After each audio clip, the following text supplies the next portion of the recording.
Oh, you got Up, cut. up, up, up. You don't know what I'm looking at. I'm like 3 inches above your head. And you think I'm not up high enough. But they don't care about what's on the concrete down here. So You just put your hand out of the But my picture. face should be in the center of the shot. There you go. Hi, I'm Kim Fixes Things. Today I'm working on a special project. This is our case. 1816B. It is a beautiful machine. It has nice new tires. It is a 24 horsepower V style 2-cylinder engine. Currently disassembled for service. Unfortunately, the part that we needed to service is this is the right pump. The left pump had to be removed. And the only way to do that is to take the whole darn package apart. The bilge needs somewhat of a cleaning. It is filthy. It sits outside far too often and picks up leaves and other debris from the trees. The last time we had this machine all taken apart, oh yes, that's right, this isn't the first time I've had it all disassembled. The last time, we realized that this tank here was cracked at the bottom and leaking, and we tried to repair it, but the first time we used it, our epoxy cracked, and so we have replaced it. We just got an air tank from the local Rural King, and we welded in some cap and a couple of recirculation hose fittings. We brazed those on there, and so now we don't use the pillars of the machine were originally the tanks, but we don't use those anymore because they just drain.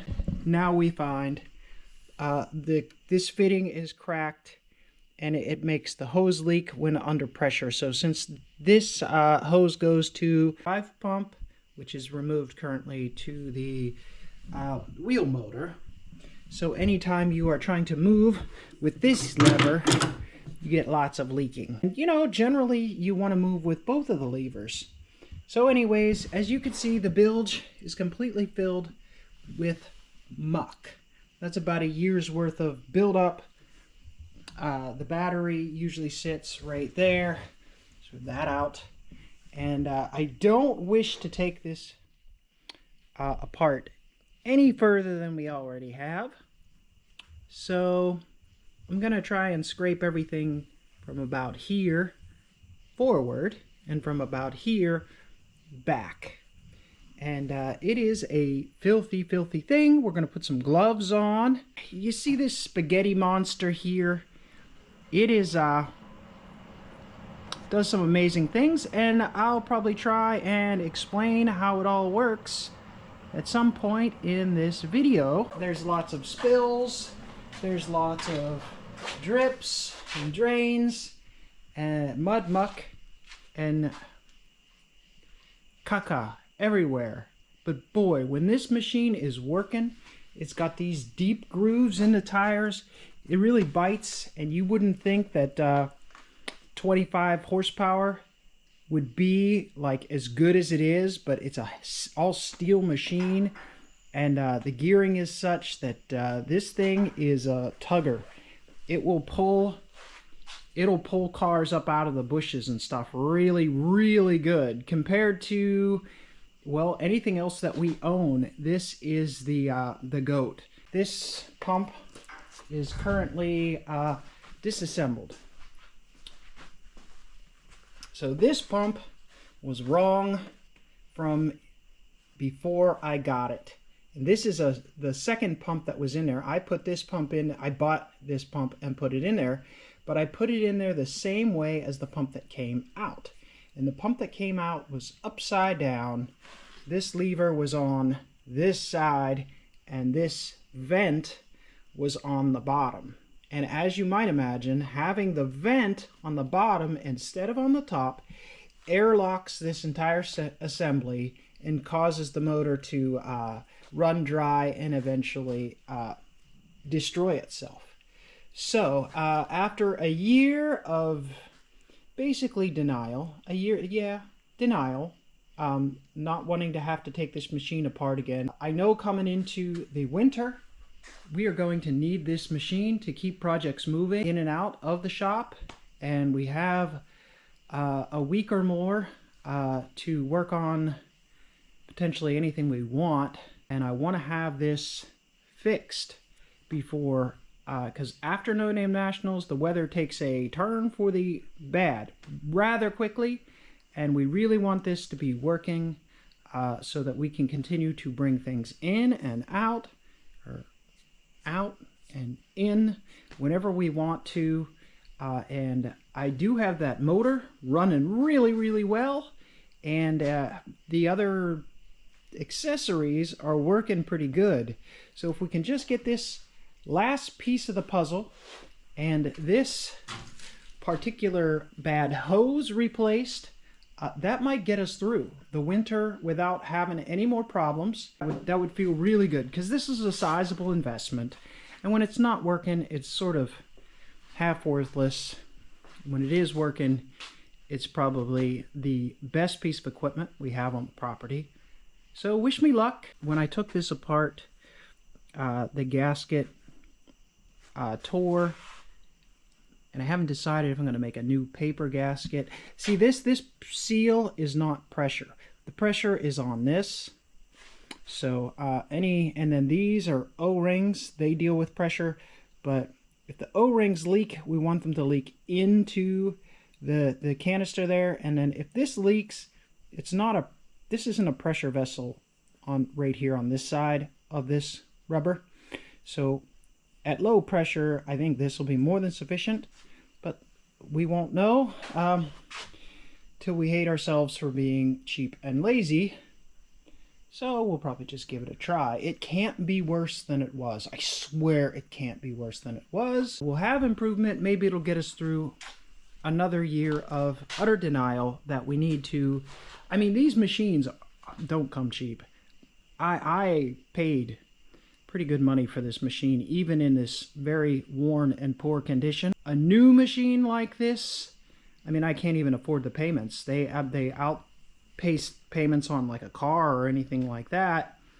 Although I think machines like this hold their value, but we can't, afford a newer machine. So we need to make this one work a few more decades. So Kim fixes things. So this is the drive pump for the wheel drives, and this is a lot like you would find on a zero-turn mower, a commercial one, a good heavy-duty one. There's lighter duty hydraulic type equipment, but this is for, obviously for heavy duty. It has these small pistons that ride.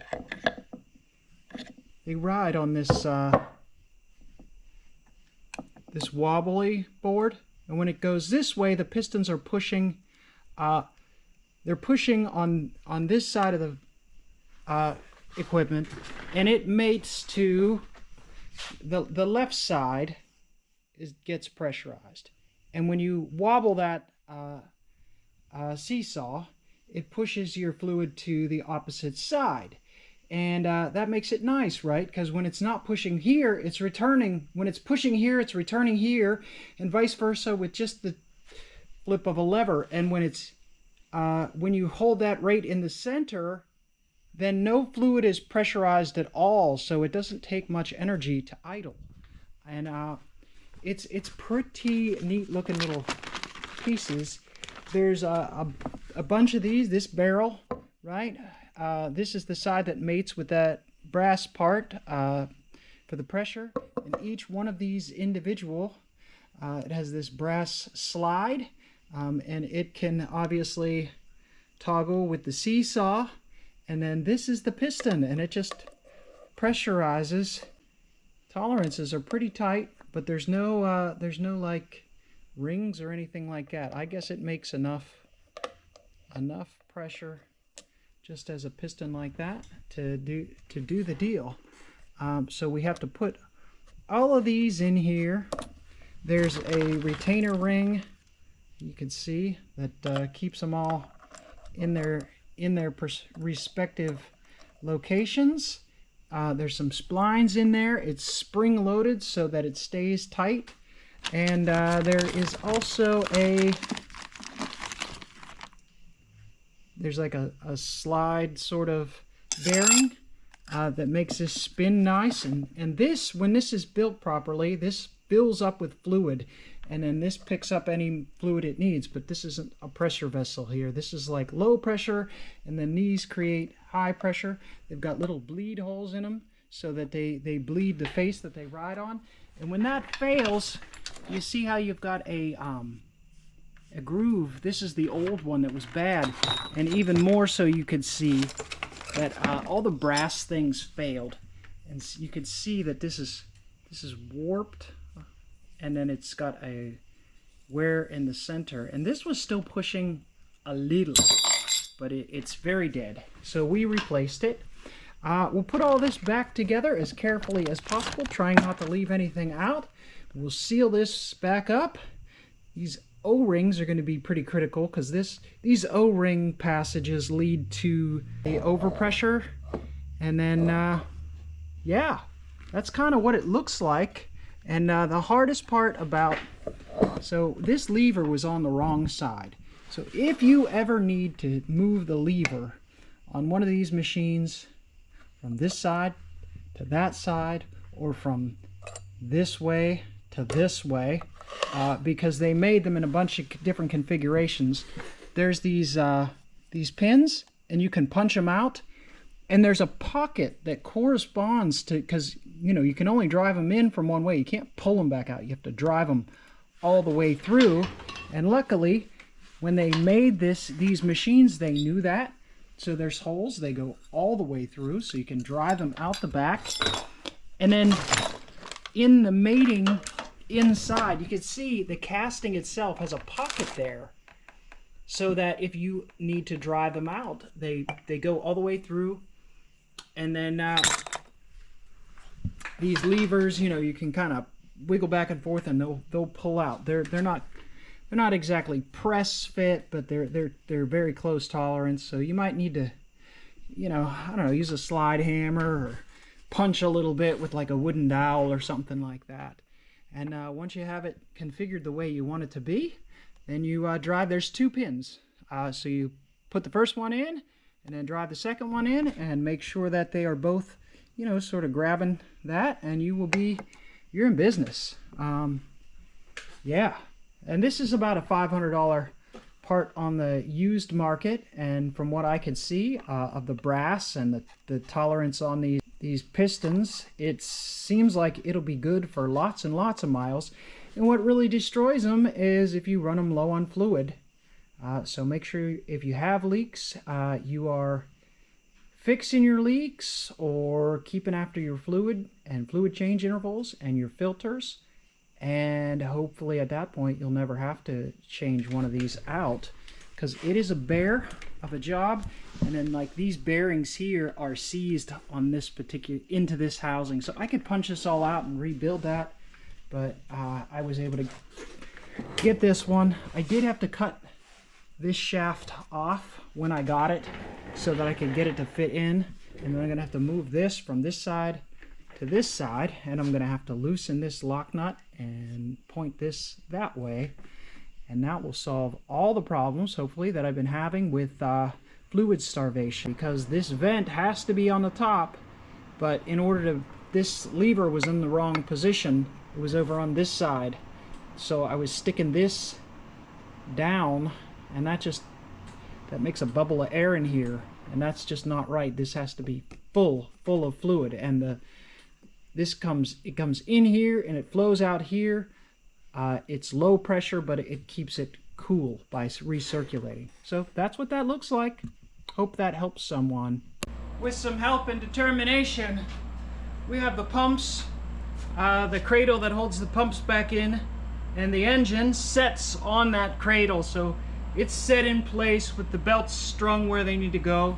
There's still a lot of hoses and linkages and whatnot, but overall it's becoming a machine again. The pile of parts that needs to go back on is becoming just, you know, a few hoses and clamps and bolts and things. So it's going okay. Show them around the back. I took off, there was a welded piece back here that someone had put on for, I forget why it was hanging here. I think for a gas tank or something. We cut that off to clean things up, make it easier to service the air filter. And I took the valve covers off this engine while it was easy to get at. And the exhaust valve on this side was a little bit loose. Loose? Yeah, a little loose. So I adjusted it back to where I think it should be. So that'll probably make the engine run a little better. We should sort out some leaks, and I've got to make a change to the plumbing so that hopefully it will have a more consistent flow when the engine's running, so that we don't starve any of these pumps of fluid. Obviously we're not using the factory tanks, we're in these pillars. We're using this tank that we made out of an air tank, so that we don't leak from that. All in all, it should become a serviceable machine, or if nothing else, we'll be able to use it enough to find out what else is broken. Hopefully we never have to disassemble it this far this year ever again in my lifetime. Kim's got a mess on her hands. Look at her hands. Look at your hands. This is from working on this filthy, dirty machine in hydraulics. So everybody knows how dirty hydraulics are. So I was working with some British guys, and they had this stuff called Swarfega, and it's hand cleaner. And it's gotten a little bit, it used to be thicker than that. I don't know why it's so juicy. But it doesn't matter. I'm sure it'll still clean hands. Right there, made in UK. Well, they came over, and we worked with them on a project, and then they left. But they couldn't take this with them, so they just gave it to us. So I ended up with it. So it is hand cleaner. Let's see how it works. I remember it being water soluble, and it was really good stuff. But it's also water soluble, so we'll wipe it off some, and then you can wash some more, and I'll get you some water. Swarfega. It's a little bit like Agent Orange. It's like it's got a little grittiness to it.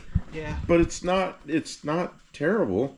What's that orange stuff called? I just call it Agent Orange. Agent Orange, yeah, it's that orange hand cleaner. I hate getting that stuff on me because that's like wiping. That's like sand and grease, you know. So look at the line where I stopped. Yeah. Right there, like that. Don't wash your face with that stuff. No.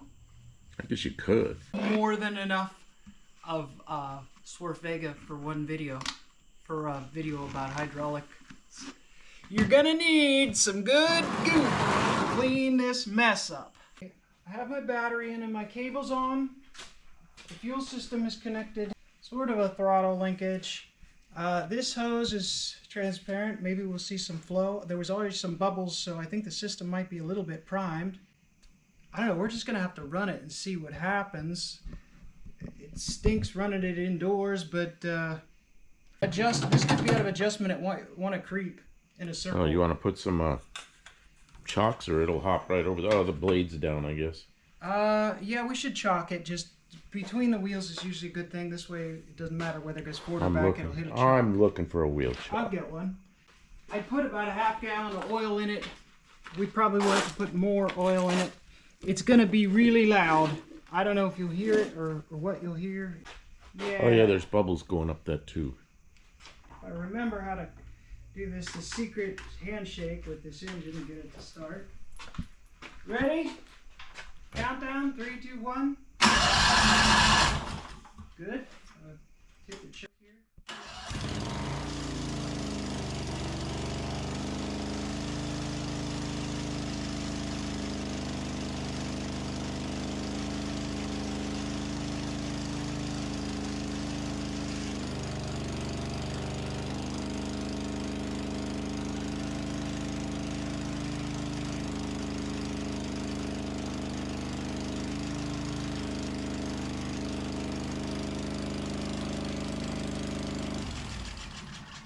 Oh, as soon as you started, I was watching the bubbles go up. Yeah. There was the smoke where all the handprints. Drained a tank. I just want to handprints make have been all sure over there's things. no obvious. Yeah, like sprays or anything. Yeah, hose I forgot to connect or anything like that. Okay. Somebody in one of the comments says you got to be careful. You got a little spray in there. They used to take a stick with a rag on it and shove it down in there. Did you read that? Yeah. Oh, Well, I it'll know. hurt you. I know around hydraulic stuff like nuclear power plant, you cannot get in the way of a hydraulic leak, cut you in half. But I don't know how strong this is. Strong enough that you don't want to tempt it. Yeah, It'll hurt you. that's what I figured. I better just put this on. It's like a water jet, except it's a hydraulic jet. Well, the good news is it primed the system. Well, yeah, I was watching the bubbles go right back up, you know, and the engine fired right off. So Yeah, that means we're getting flow through the filter. We were having problems with that before, but it should be enough to prime the system. So okay, so let's give it one more goop. See if we can get it one more fire here and see if it'll okay. do anything.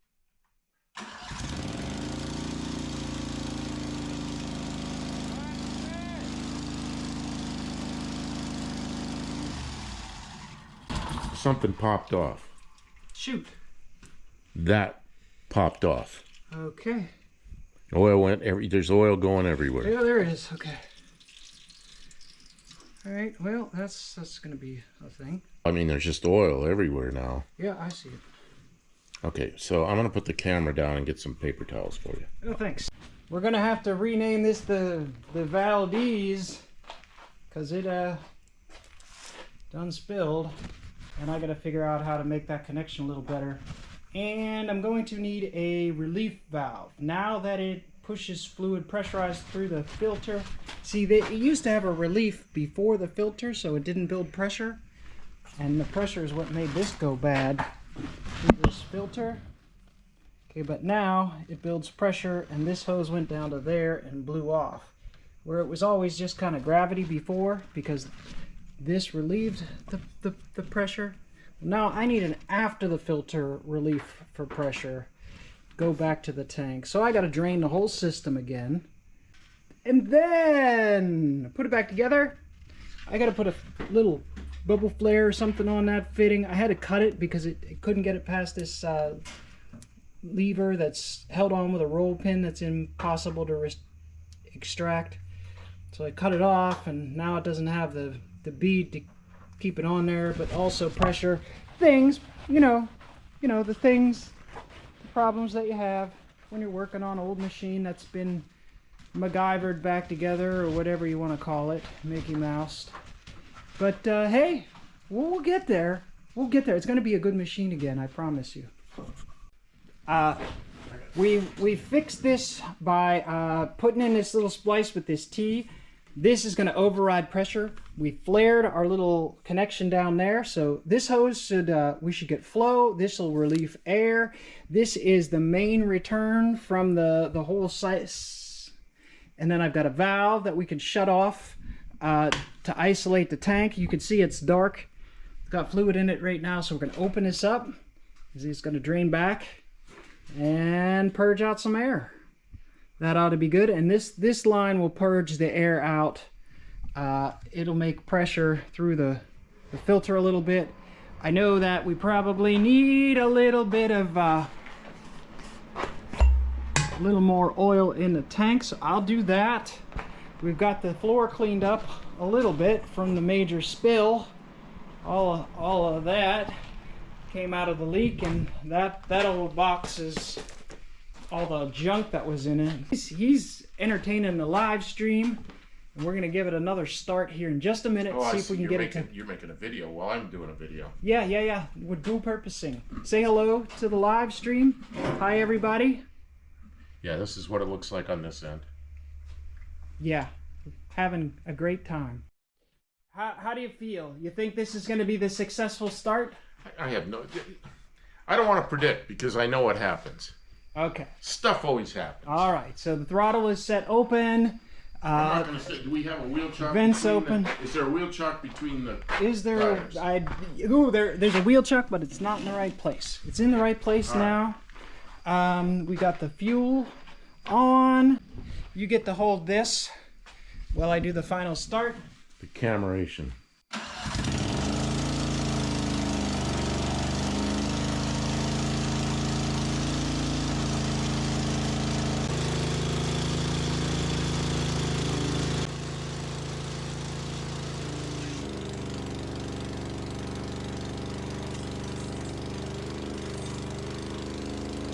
All right, we have filled the shop with exhaust. Lovely, lovely. Well, nothing sprayed. Here, take this camera so I can get back to chat. Okay. But there was no oil going anywhere. No oil going anywhere. That's good. Well, not going anywhere. Was This that was very loud in here, and I'm sure it cut the mic off. this is slipping because it's not. I didn't tighten it down. So that's. But no leakage. We're getting bubbles out of it. The system is still purging. See all the air it's purging out of the system? It's like an uncorked small block Chevy in here. It's loud. It's loud. What? You looking at me again? That's it for now. Say goodnight. Good night. But wait, there's more! It's had a day to bleed down the bubbles out of it or whatever. As you can see, some drained down. I refilled this tank so it's ready to go. And then when we turn this on, there it goes, it fills up. Now it's going to take a little bit of flow through the filter to fill this pipe. I don't think we're leaking a significant amount. There's no big puddle around it.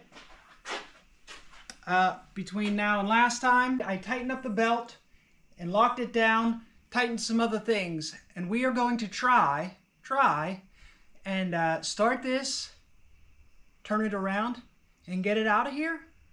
And if it fails, well, then we'll know. Maybe probably need to mount the seat before we can do that. Yeah, before we fill this place with exhaust. Yeah, well, we gotta let the bugs in. There's like 1,000 bugs out there, and there's frogs on the side of the building, and they like that because they can eat the bugs. Go out there and show them the frogs. Go out there and show them the frogs. Yeah. Let the bugs in. Don't you guys want to see the frogs? I will close this. Maybe they'll see it. See, we have a light up here. So there are frogs. Oh, most of the frogs left. There's this one here. Yeah, but you see there's moths up here, and they're just gobbling those guys up. Sure does. Yeah, so anyway, let's get back inside. We have fewer bugs attacking us. Okay.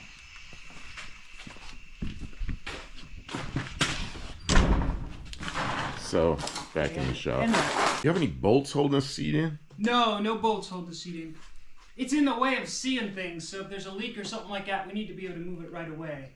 So during testing... You don't have any glasses on, but all right.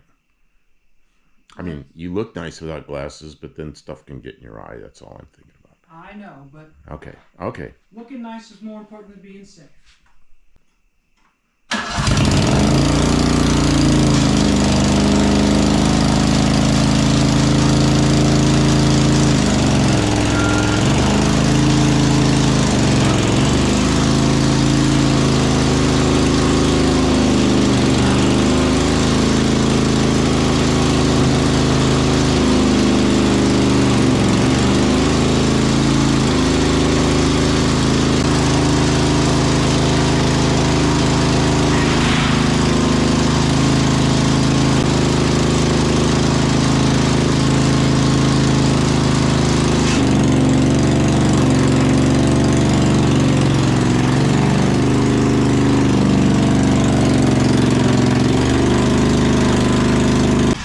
What's wrong?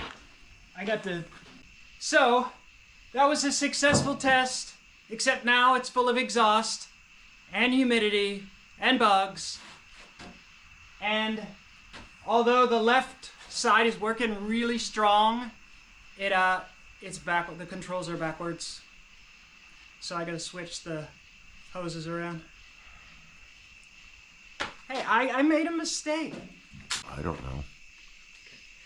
Alright, so this left side pump runs the left side wheel motor.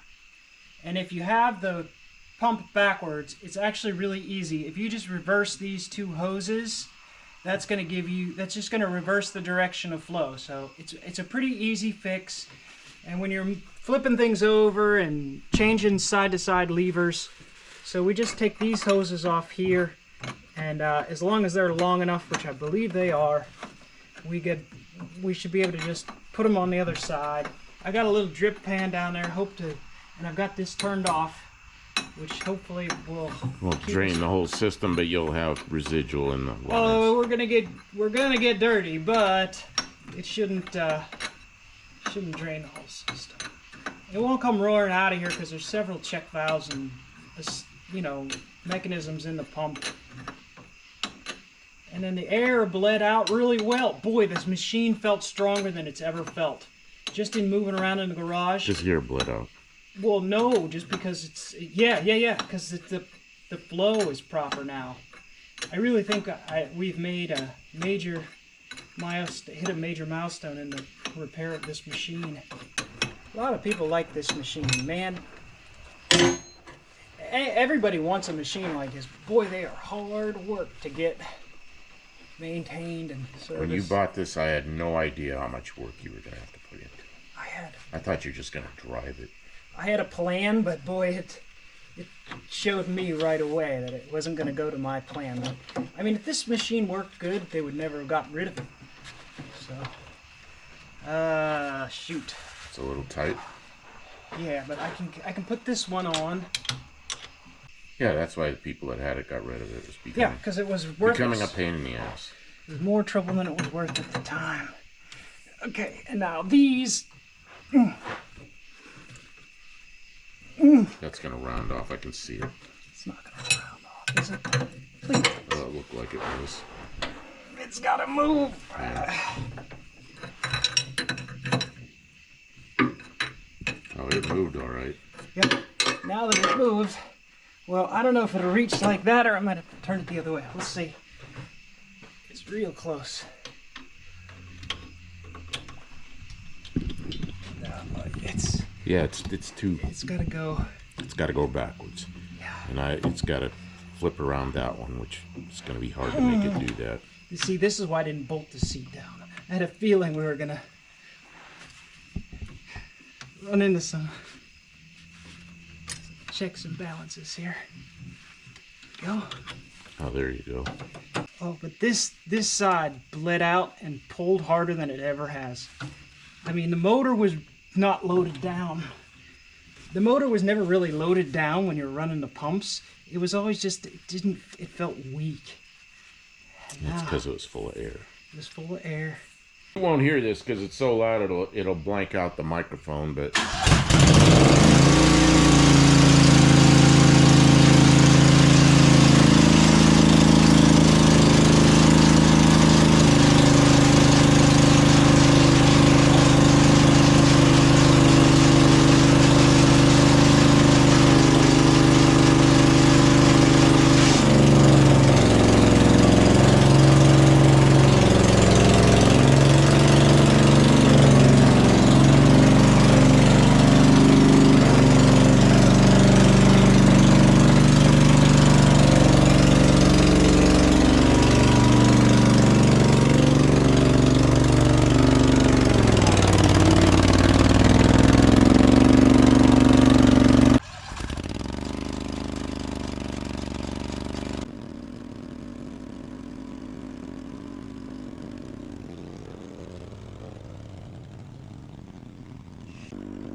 Well, that wasn't so bad. About 15-20 minutes of just running her around in circles, lifting the buckets, and spinning is harder than just going forward or backwards. So it squeals the pumps on the belts. So all that was taken apart. So I got to retension the belts, and there's lots of different settings. There's a setting down here on this lever, and then there's more settings over there. So belt tension is not a big issue, it just needs tensioned. And then I dropped the linkage from this lever, doesn't do anything, and I was really worried. So first thing I looked back there was the belt, but the belt is still attached and it was still spinning. Worried I blew a hose, but there's nothing leaking. So I noticed, so the linkage that goes from here, it's down.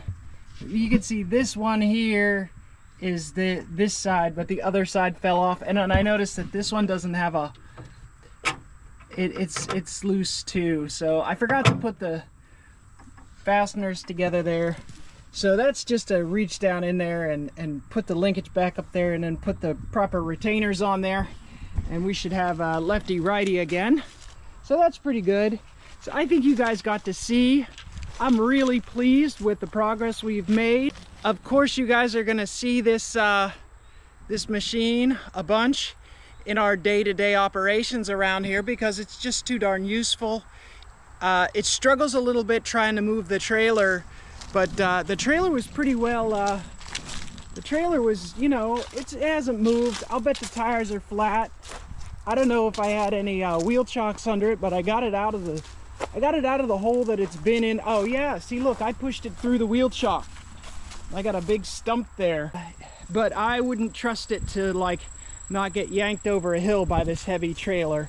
But it does move it. So yeah, it's an excellent machine.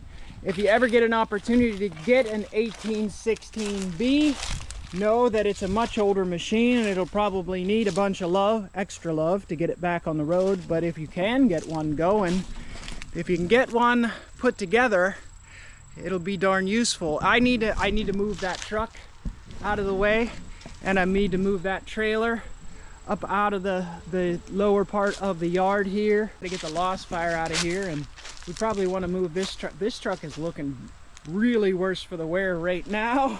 That's not the frame, that's the cab. The cab has dropped so much that it looks like the frame is broken in half. But either way, that truck is just parts.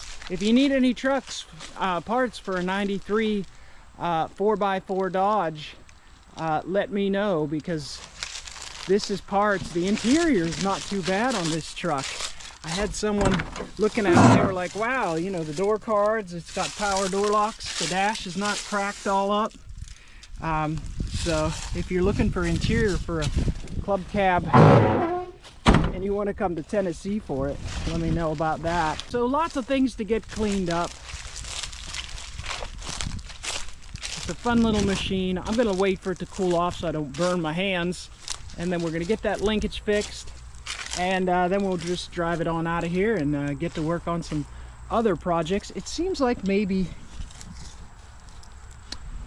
this air in the system makes me want to think that maybe it's leaking. It is leaking. You see that little bubbling happening, right? Yeah, you could see it. There's a little bit of bubbling happening there. And that bubbling is, we have a gasket for this, so that's going to prevent some of that. But we don't have to take it back out. I think if I just take this hose off of here and sort of move this stuff out of the way, I think I could just take this cover off, put the gasket on, put it back on without draining the whole system out or anything like that. So that's my hope and intention there. Something's leaking because it's awfully well lubricated down there. I might have to get the borescope and look underneath and see where it's coming from. Yeah. Here, let's see. Oh yeah. Yep. I think the halve on this casing, I think, is maybe leaking. I think both of these seals, these end cap seals, are probably going to need replaced. But I ordered two because I just had this suspicion.